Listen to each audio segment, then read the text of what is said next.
Now, was there anything in terms of any clearances that changed? You were running stock Chrysler valve covers. Did you have to, when you put on the Donovan rockers, did that affect the clearance for the stock Chrysler valve covers? I think we had to pound some dents in them. That's when the dimples showed up on the valve cover? Yeah, there's some dimples Okay, on the yeah. valve covers.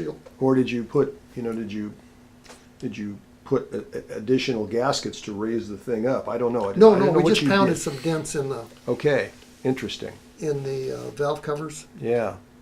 We just laid a socket down. I think we might have ground it a little bit to make it kind of nice, and then we just put the round end of a ball peen hammer and got everything. Here, you hold it. Okay. Yeah. Bam. Whammo! Yeah. Okay. So we just did 4 of those down each. Like rocker. the old blacksmith shop. Yeah. They came out pretty nice. You'll see. You could. They the did. pictures- The chrome didn't even crack. No, they got re-chromed Oh, afterwards. okay. Yeah. Just took a brand new pair. I think you took great pride in running those stock valve covers. I Yeah, mean, probably a right little from too much. beginning to end. Probably a little too much pride. Because the gaskets were those cork gaskets, and they were real cheesy. Yeah. They were thick. So there was plenty of place for the pressure to hit them. Yeah. We probably shouldn't have done that, but But you had that good ring seal, so you didn't have to. Yeah. yeah. And that was a good thing about the piston. Once you got the piston not tipping over in the cylinder bore, Mm-hmm. then the rings all of a sudden can seal. you know? Right. A piston ring seals off of its sharp edges. And when you do this, it wears it in a barrel shape. Now the pressure can come down between the wall Right. and the barrel Push the ring off the wall. and push the ring in. Were you finding less nitro in the oil? Yes. Mm-hmm. And then of course, we tightened up, if it didn't look like anything touched, we just would make it tighter next time and tighter till there was some hint of it touching. Yeah. Then we, back up. And you're just running straight 50 weight Pennzoil, or We 60 we weight? started out using that Torco, which was the best oil you could get at the time, and then later Pennzoil came out with some special drag racing kind of oil. It was wonderful stuff, and we used that Pennzoil. how many runs would you go before you changed it? I think we would go never more than 3. Once in a while we'd get lazy, we'd go 4, and we'd end up kicking a rod out of it or something. Because nothing bad happened to the oil. It was just the contamination from the nitromethane. Just get diluted. It gets diluted, and then part of your lubrication is nitro instead of oil. Yeah. Nitro's not a very good lubricant. No. Someone needs to introduce the person that just walked in the room. He's a celebrity. He is. He's He is. famous. What, really? Yes. Yeah. And here he News is. to me. Was that you creaking or was it the door? I couldn't think that tell. was both of us. I Oh, just okay. came out of the gym. you know. All right. Well, you look just. This is John Prieto. Yes. The famous wave The maker. wave. Yes, he Wave is. maker. His Glad own to, self. glad to have you here. I'm glad to be here. Exactly. That's correct. Don't let me interrupt. I'll. We've been talking about the engine part of the history. We started with the oil pump, and we're all the way up to the bottom of the supercharger right now. Yeah, We're that's working- right. We're working our way up. That's true. Well, I we've said- been up higher. We've had this in orbit. Yeah. Oh boy. Yeah. Well, its predecessor, not this one. but- And it says Bailey. Bailey on it, so it was like a Scotch scoop with the name cast into the back. huh? No, this was made No? by Jerry Bailey. Yeah. Different. No, I'm saying it's. Yeah. It didn't have uh, that. I guess the reason they put the name on the back was like the. Well, no, that's pretty easy to. I'm pulling your leg. Oh, that looks like something that would kill a motor. You think? To I me don't it know. does. We could get 15 feet of fire out of the headers and the lights. So Yeah. Okay, so let's talk about the superchargers for a little bit. Mhm. I know later on that you would swap the rotors side to side to change the helix angle to push the incoming charge forwards to kind of counteract the G-force. How long did you run the car until that kind of thing started happening? No, we did that from the start because other people had already figured that out. Oh, that wasn't your idea then? No, Okay. not our idea. And it might be that the Jimmy blower you started with came that way too. I don't remember. Mhm. But anyway, it was kind of common knowledge to do that. Okay. So all of our blowers had the rotors swapped so it pumped towards the front. and then you and Skinner would change the internal clearances. Again, kind of following along the same path as the rest of the motor. If it was shiny, it was too tight, and if the materials were unmarked, it was too loose. Yeah. And you would continually tighten up the end play and the rotor play, Yes. and get it sealed as good as you can get it. Yes. This is way before Teflon strips and all that kind of Yes. stuff. It was Yes. just aluminum on aluminum. Yes. And then the hard anodizing came later. Yeah. Yeah. Or it became available to us later, and then we would hard anodize the rotors, and that helped. The rotors wouldn't chew each other up quite as bad. Right. They still chewed each other, but not as bad. But we never hard anodized any of the end plates or the case. You could make small adjustments inside the blower to change the rotor timing. Explain that a little bit. When the two rotors come together, there's 3 round lobes on one, and then there's 3 cavities and 3 lobes on the other one. So this lobe goes into this cavity, and we would just center this clearance. We experimented, and it needed to be about centered so that when they started flopping around, they had the most amount of room to flop before they would crash into the opposing rotor. And they just go like that. But you could set that clearance up with shims to get it where you wanted it, and then remove the shims and machine the hard parts to duplicate that dimension. Yes, because the shims would all come apart. Everything was wiggling around so much; it was such a violent deal that it would eat the shims. So once you got your shims figured out, you would machine the backside of the gear to get that setting that you wanted, to get that centering action in your blower.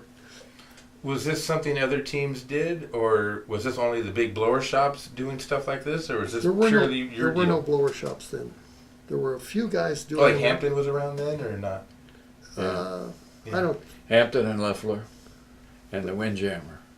But they were kind of little backyard operations. Oh, yeah. But they weren't doing this level of preparation, you don't think, or that I have no idea what they were doing. I don't know. But you just came across this yourself, like this is what we need to do. Yeah, without anybody's help. I don't know what other people were doing. And we did all our blowers ourselves the whole time. We never had a store-bought anything. Would the cases wear out, or would the rotors wear out, or would they wear out together, or did nothing wear out over time because it blew off the car first? What was what did you have to service on it? Yeah. Well, all the parts are crashing into each other, and there's no air filter, so you're eating rocks and sand and. Or if you're racing a jet car, it's a lot of rocks and sand. Yeah. Well, in that case, the driver shuts the throttle off when the jet comes by. But anyway, all these bad things happen.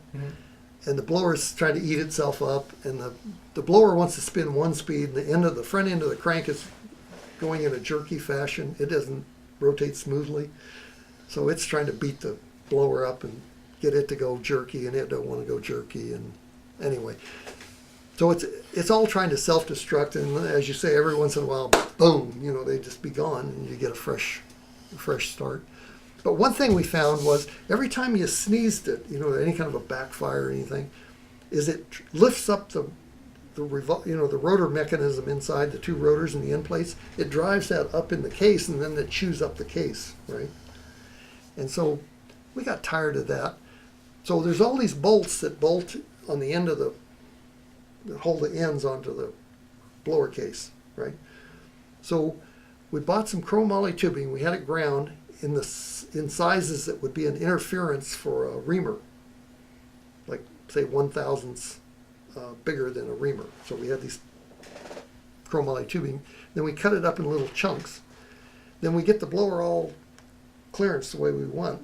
We'd stand it up in the drill press, take a bolt out, and we'd run a drill down, run a reamer down into the case, through the end plate and into the case, and we'd pound one of these bushings in, right? And then put the bolt back in. So you couldn't see that anything ever happened. So now we got these ring dowels on all the bolt holes. And then we pulled out the pins. There's 2 little locating dowel pins. Would you pick up that picture and just show it with the area on the blower that you're talking about for Okay. us? These bolts that go in this way, Yeah. they screw this end plate and cover. And the all- bearings and stuff. Yeah, all onto the main case. The same in the back. The same bolt pattern. We've probably got other pictures that are Yes. better. So we put these ring dowels all over, and then the original 2 dowel pins. Let's see if we can get some good ones. Yeah, this one is pretty good.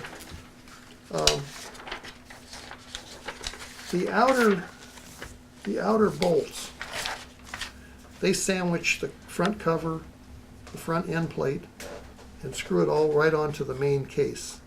You go around there. Got it. And the same identical pattern on the back. So we put a ring dowel under every bolt, and then right in the middle you can see a shorter thing, and that's the dowel pins. Oh, really? So we took the dowel pins and just pulled them out, and so that you could look in the hole, right? So then we started doing that, because that way when it sneezed, it had to take the whole blower with it, because the other way it would sneeze, move it up, and then The blower case would stay still, but all the internals would move would up. come up. But And then with your modification, the internals could not rise in the case. unless it took the case with it. Everything at once, yeah. It would bow the rotors and they would rub a little bit in the middle, but it didn't do nearly as much damage, right? When you sneezed it. Just a little light sneeze, a little backfire from something. Would people walk through the pits and see your missing dowel pins and scratch their head like, what are these guys doing now? Yeah, a couple of the guys who ended up being blower gurus, they would come out. We won't, no mentioning names. No. Oh, no, oh. A couple of the blower guru guys who Yeah. later became, Big deals. yeah. They'd come by and they'd look at this and they'd look in there. And one time one of them says, "Do you realize that your dowel pins fell out?" I said, "No." Damn, I guess we did. We lost them things, huh? Oh, well. Oh, well. Beautiful. I guess we don't need them. And the guy just walked around. That guy's a moron, isn't he? Oh, that's beautiful. Anyway, so Yeah. that was our standard fix from then on. Because before that, we had some chunks of 2x4 and a big hammer that we took to the drag strip. And whenever it would do that sneeze, you just loosen the bolts on the ends and go, bam, Ammo. And Bam. drive everything back down. tighten the bolts and Okay. fill her back up, and Yeah, off you wow. go, right? Wow. That's what we do, right? Yeah, absolutely. Yeah, sure. Do you remember who suggested eliminating the idler pulley? Was it you or Bob? That I don't know. Probably both of us. It was obvious. It's just some trash that we're carrying along that doesn't do anything. I've seen other cars from around that period that also didn't have an idler. Stallings. Did they follow your lead, or did other people just come to the same kind of conclusion, or did you start the trend? Do you remember? I couldn't say, but I don't think we copied anybody. But I don't know whether we might have. I don't Yeah. know. Because we were not above copying anything. Right. Don, Oh, you have a good. comment on that? Yeah, well, the first idlerless blower drive that I've ever seen was Stellings. Probably before you guys were running. This was a '63. Well, then we must have copied it because we would have known Well, it everything. wouldn't that he did. necessarily mean that you copied it. You came to that conclusion because Stellings didn't have any reasoning other than it worked out that way. I asked him, No. I said, "Do you shim the blower?" He said, "No." So he may have lied to me, but Oh, he had to lie to you there. everything that he put on that motor just kind of went together, and he didn't need the idler. At least that's what he broadcasted. Well, then we probably saw that, and then when the time came that we questioned the idler, we went, "This thing's got to go." I mean, we didn't have to reinvent anything.